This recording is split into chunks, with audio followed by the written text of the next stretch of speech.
করেছি। এই হচ্ছে আমার সকালের লুক। আমি সকালবেলাতে ভেবেছিলাম একটা সুতির ছাপা নর্মাল শাড়ি পরবো, কিন্তু পরে দেখলাম ঘরে প্রচুর শাড়ি রয়েছে, সেগুলো আর পরাই হবে না, তাই ভাবলাম এই শাড়িটাই পরে নিই। এটা আমি বাবার কাজে পেয়েছিলাম। আর সত্যি কথা বলতে ব্লাউজ কোনো কিছু ফিটিংস করেনি। আমি দুপুরে যে শাড়িটা পরবো সেটার জন্যই সমস্ত কিছু ভেবে রেখেছি। সকালেরটা একদমই আমার মাথা থেকে আউট হয়ে গেছে। তো এই শাড়িটা পরে কেমন লাগছে অবশ্যই কিন্তু কমেন্ট করে জানিও। একদম সিম্পলভাবে রেডি হয়েছে, যে শাখা পলা পরে নিয়েছি, সবসময় তো পরা হয় না। আর এখন যাবো ওই ঘরে সমস্ত কিছু রেডি করা হচ্ছে, ডেকোরেশনের লোক চলে এসছে।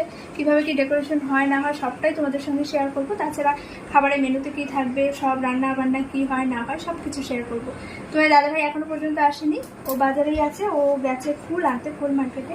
কারণ গতকাল আমি ফুল কিনতে পারিনি, আর গতকাল কেনা থাকলে সেটা ভালোও থাকতো না, ওই জন্য আর কেনা হয়নি।